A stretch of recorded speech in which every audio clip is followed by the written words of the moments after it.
মধ্যপ্রাচ্য সংকটে অস্থির বিশ্বের জ্বালানি থেকে শুরু করে শেয়ার বাজার। তবে মন্দার আঁচ লাগেনি ডিজিটাল মুদ্রা বা ক্রিপ্টোকারেন্সির বাজারে। নতুন করে আসার আলো জাগাচ্ছে বিটকয়েন। ডিজিটাল মুদ্রা দিয়ে চলছে অস্ত্র কেনাবেচাও। এর মধ্যেই ডিজিটাল মুদ্রা বা ক্রিপ্টো চুরির সংখ্যা প্রকট হচ্ছে। গুগলের মালিকানাধীন মার্কিন সাইবার সিকিউরিটি ফার্ম ম্যান্ডিয়েন্টের বরাতে সিএনএনের প্রতিবেদনে বলা হয়, মঙ্গলবার সকালে ৩ ঘন্টার জন্য এক্সিউস নামে পরিচিত ওপেন সোর্স সফটওয়্যারের এক ডেভেলপারের অ্যাকাউন্ট হ্যাক করেছিল উত্তর কোরিয়ার একদল হ্যাকার। হাজার হাজার মার্কিন কোম্পানির ডিজিটাল মুদ্রা চুরির চেষ্টায় উত্তর কোরিয়ার হ্যাকাররা প্রথমে এক্সিউস ডেভেলপারের অ্যাকাউন্ট হ্যাক করেছে বলেও দাবি করা হচ্ছে।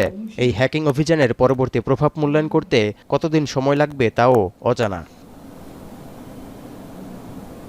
পারমাণবিক অস্ত্রধারী ও নিষেধাজ্ঞায় জর্জরিত দেশ উত্তর কোরিয়ার আয়ের একটি অপরিহার্য উৎস হয়ে উঠেছে হ্যাকার বাহিনী। জাতিসংঘ এবং বেশ কয়েকটি বেসরকারি সংস্থার দেয়া তথ্য বলছে, কয়েক বছরে ব্যাংক ও ক্রিপ্টোকারেন্সি সংস্থাগুলো থেকে শত শত কোটি ডলার চুরি করেছে উত্তর কোরিয়া। এমনকি এই ধরনের ডিজিটাল ডাকাতির মাধ্যমে দেশটির ক্ষেপণাস্ত্র কর্মসূচির প্রায় অর্ধেক খরচ বহন করা হয় বলেও দাবি করে আসছে যুক্তরাষ্ট্র।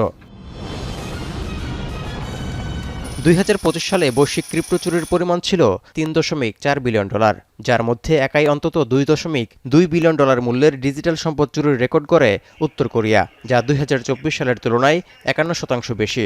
অর্থাৎ বিশ্বজুড়ে সংঘটিত সব ধরনের ক্রিপ্টো বা সংশ্লিষ্ট হ্যাকিংয়ের ৭৬% জন্যই দেশটিকে দায়ী করা হয়, যা ইতিহাসে সর্বোচ্চ। তৌহিদুর রহমান, এখন বিশ্ব।